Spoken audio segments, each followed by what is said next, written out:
Hello and welcome to Money Tips. This is Charles Kelly. Well, two further reports have come out showing that house prices in the UK are definitely starting to slide downwards, and property doesn't go down like the stock market does when there's a crash, which I also think is coming. It will slowly slide due to various things going on in the economy, perhaps due to it's reached peak prices, or it's reached a point where average incomes can't keep up with the rise in prices. I remember when I bought my first property, I don't even want to say how many years ago, but basically in the 80s, you could buy a property for roughly three times income. And my income wasn't that high at the time, but probably on the national average, you could buy an income of between two and three times income on the average property. I just bought a small flat, and that's when interest rates were 12%. And by the time I'd completed on the flat, which was 6 months later, they'd gone up to 16.25%, or my mortgage had gone up to 16.25%. It was killing me at the time. However, I remember complaining, why am I doing this? And what am I doing?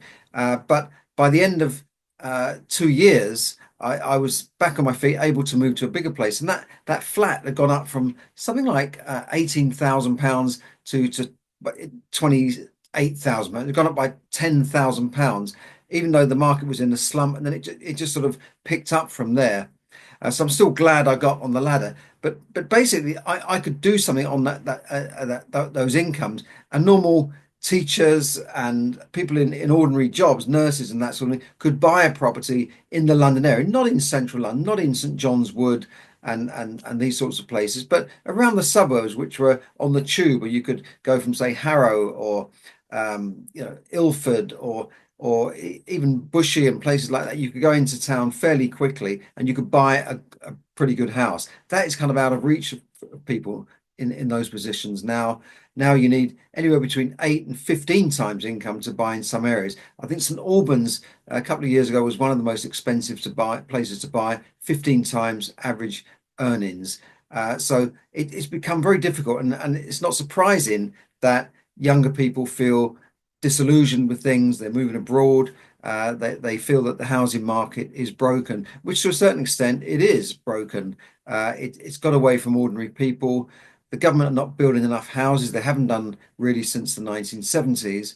And a lot of council house stock has been sold off under the right to buy and not replaced by further council house building. So there's a squeeze at that end, which is causing a squeeze throughout the market. One of the reasons why there's a housing shortage, it's not really government led. They're just leaving it to the private market. They're putting out all sorts of planning restrictions for them as well. The government really needs to pull its finger out and get something done. And I'm not just talking about this government or the last government, but all governments since the 1970s have stopped building council properties. I remember seeing council house estates and new properties going up all over the place, all over London. There were new towns being built, Milton Keynes, and before those towns were built, there was places like Stevenage, which is on a main road on the A1, and that's been really successful. They've got aerospace businesses there. Fujitsu, you might have heard of them, the post office scandal. They're there as well, and lots of tech built businesses are there in Stevenage. Milton Keynes is really successful, built on the M1, built on train lines. Stevenage has got a train going right into the centre and goes straight into King's Cross and goes all the way up to Edinburgh. Milton Keynes is on the M1. It's on the train line going into Euston, goes up to Manchester and places like that. So these places were really well thought out and planned. But since then, nothing. You've got Crawley in Gatwick near the airport. All these towns were built, Basildon, Harlow, all built on main roads and with train links going into town. They haven't done anything like that since the 1970s. So they need to sort of do something to unbreak this housing market. The private sector is not going to do it. It has to be government led. So let me show you a quick screenshot of where the housing market is now. So you should be able to see that now. House prices see biggest monthly fall for over 2 years. And this is a survey. I think I did a report last week from a couple of weeks ago from Rightmove. This is a survey from one of the biggest lenders in the country, Nationwide Building Society, and it says prices fell by 0.8% last month. Okay, it's not a big deal. You might say, so what? 0.8%. It's summer, it's quiet, blah, blah, blah. But it's the sharpest decline since February 2023, which the Building Society said may reflect a weaker demand following the changes to stamp duty.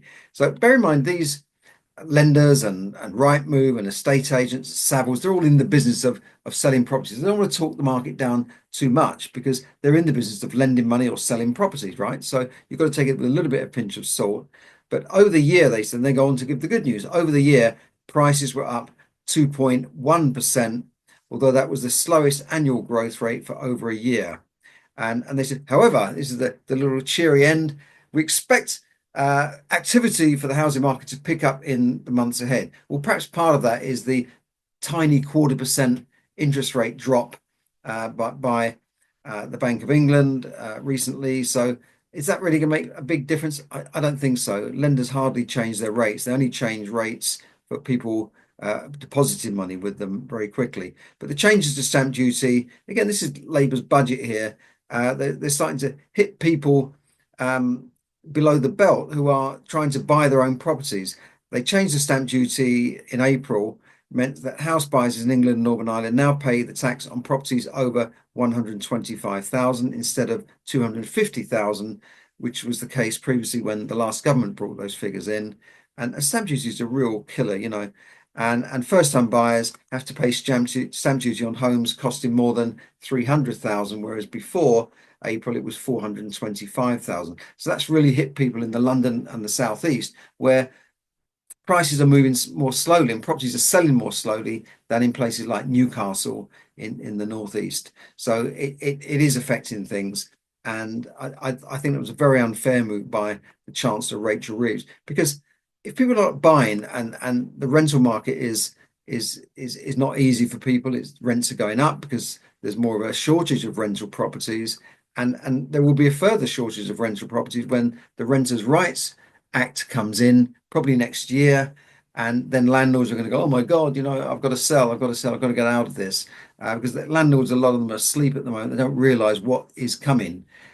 So, you know, I think that will then see more properties being sold or put into long leases with housing associations or let to asylum seekers, that sort of thing.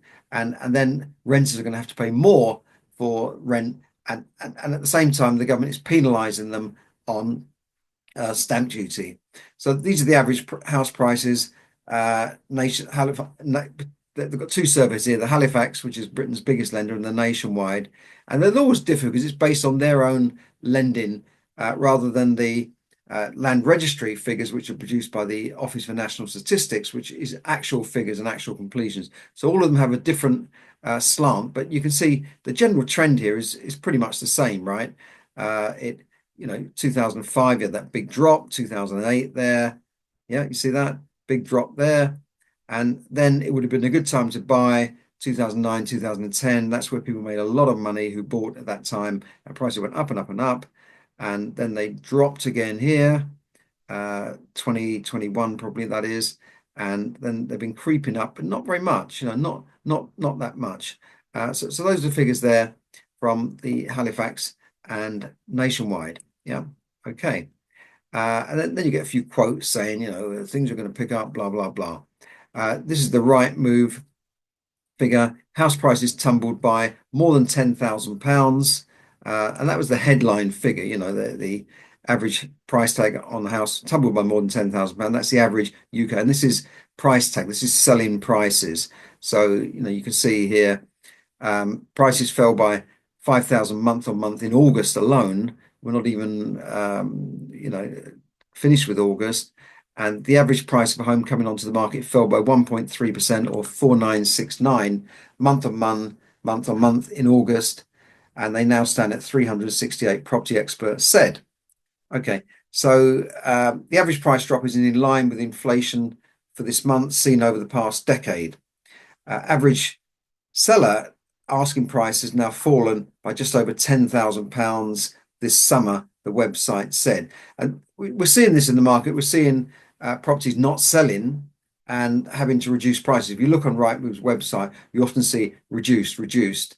And you can actually track that back to what it was reduced. And some agents, in the past, agents are accused of talking up prices by saying, oh, yes, we'll get half a million for you, knowing that they can only get 450.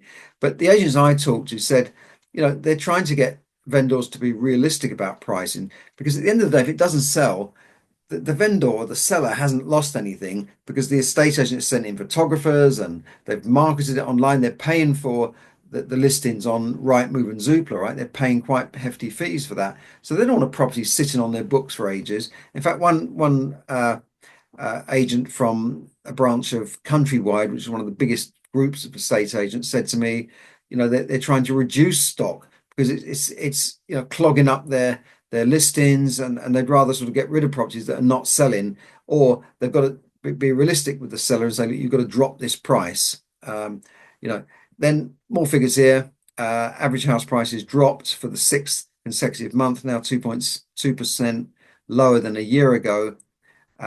So yeah, there you go. I think that all sort of speaks to itself. It says there's a two-speed market. Some are savvy sellers pricing realistically to attract buyers, while other properties are just priced too high, so they're not moving. A third of properties for sale were actually reduced in price. So that says something. I mean, we only saw a few years ago when there was a bidding war on prices during that period we know all about. And it was crazy. There was a big scramble for properties, particularly for people wanting to move out of the city to the countryside or the beach, where prices just went through the roof. It went crazy for a while. Now we're seeing a third of properties reduced in price, and especially the properties in the southeast, where they were priced quite highly. If you've got properties in London at the £1 million market, they're hardly moving at all and staying on the market for quite some time. I told you a few weeks ago about a friend of mine who reduced a property, a flat in Maida Vale, a mansion block flat. I think I can't remember the figures now. Bought for about 900 and something thousand, and 13 years later, she can't even get 850,000 for it. So I think she must have bought at a sort of peak time, and then is now trying to sell. Been on the market for several months, can't move it, and probably will have to reduce price again. I saw another friend of mine had a beautiful house out in Oxfordshire. That's near the £1 million mark. That's also struggling to be sold.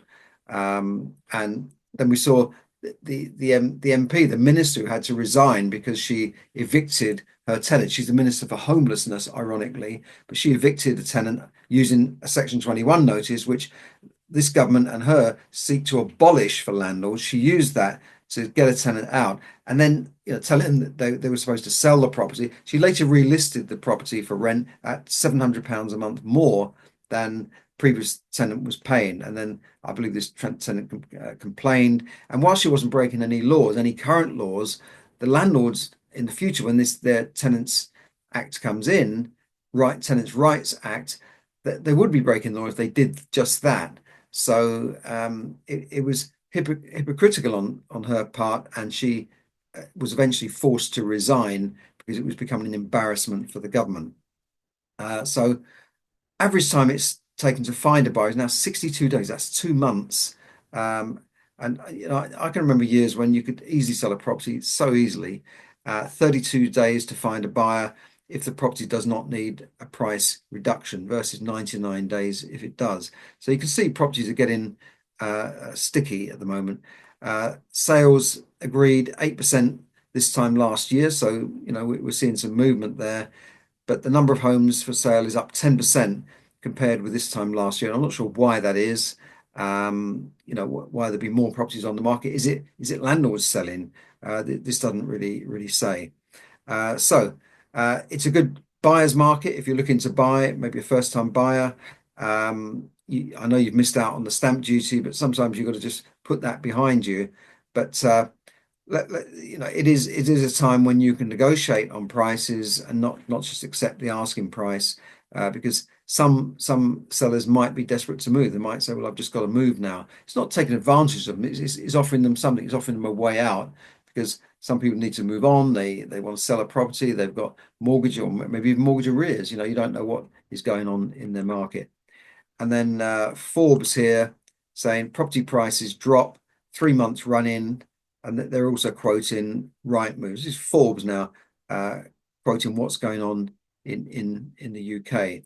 So Not great news there, obviously, but I think we've just got to, that's the market at the moment. I think looking at the way the economy is and the confidence in the economy that this government have created, I think it's hardly surprising that the housing market should react in this way. We are seeing more jobs in white collar jobs in accounting, medical transcriptions disappear due to either AI coming in or outsourcing of jobs. Of course, the government brought in higher national insurance for at their budget last year for employers. So that's having the effect of killing jobs. We know we're seeing less jobs come on the market. We know we're seeing less vacancy, less jobs being put on the market, and recruitment companies are suffering, and employers are not hiring as many people. We saw one of these accountancy firms. They do this milk run of top universities hiring people. They've hired thousands of less people of accountants now. All this points to confidence in the market. If you're not confident about your job, your situation, your income, and that sort of thing, are you going to then buy a house? Are you then going to extend your house? No, you're going to hold back. You're going to pull in the reins of it. So whoa, whoa, let's slow things down here, and that seems to be what is happening. So if jobs are not growing, people are uncertain, businesses are uncertain, businesses are laying people off. It's not surprising that the housing market should react in this way. And if it didn't, you'd have to say, what's going on? Why is it going on like this? It's crazy. So let's see what happens. Let's see what happens coming into the autumn. The market usually picks up in September, and with interest rates lower, and if the Bank of England does start dropping rates this year, they're expecting two or three more drops before the end of the year. Let's see if that happens. Of course, we've got inflation still high at 3.6%. We know it's higher, but that's the official rate of inflation. So whether that will influence their decision to bring in more rate cuts, we shall see. I think the best thing we could do in this country is probably get rid of the Chancellor and maybe the Prime Minister as well, and get a leadership in that will boost growth, inspire confidence, and stop making really bad decisions by just increasing taxes everywhere, killing the farmers markets, killing the farms within higher inheritance tax. And we know why they're doing it. They've given a lot of money away. They've given a lot of money away to unionize labor, and the country's in so much debt, 2.7 trillion. And I talked about this before, that the national debt interest is 12% of the take on how much they take in taxes. Health is the highest, followed closely by welfare, that's benefits and that sort of thing. And then the third one on that list is the national debt interest, which is higher than things like state pension, education, defense. It's nearly three times the amount we spend on defense. And the government is now saying we're going to have to spend more on defense. So national debt, imagine if 12% of your income went on credit card debt, for instance, and this is the country. So they're paying not only the debt on interest on the debt that they've got, like it's almost like running on a credit card. They also spent 20 billion, borrowed 20 billion, a further 20 billion in June just to balance the book. So what else can they do? They've either got to somehow magic up boosted growth and get companies earning more, paying more taxes, or they do the easy way out, which is let's tax people, and not thinking through what will happen next, that businesses will leave the country, millionaires will leave. We know they're leaving in droves, 16,000 so far this year. That's the people who pay the most tax in this country. They're going to leave. So eventually it's a vicious circle, like a spiral going down, where the people that produce the wealth in this country start to leave or cut their business activity, cut investment, and then the tax take ends up being lower and lower as this vicious circle goes on. Sorry, it's bad news. I just finally like to say, if you like what you see here, please like and subscribe, maybe share it wherever you're seeing this. Of course, I'm on YouTube, Spotify, and amazing. So please give me the thumbs up there. Would always appreciate that. And if you're interested in finding out more about how to manage your money, how to make the best of your money, unlike the government do, then please join me on webinars, which I hold usually on the last Wednesday of the month. So there'll be a link up there somewhere where you can register for that webinar. Thanks very much indeed for listening, and I'll see you again in the next episode.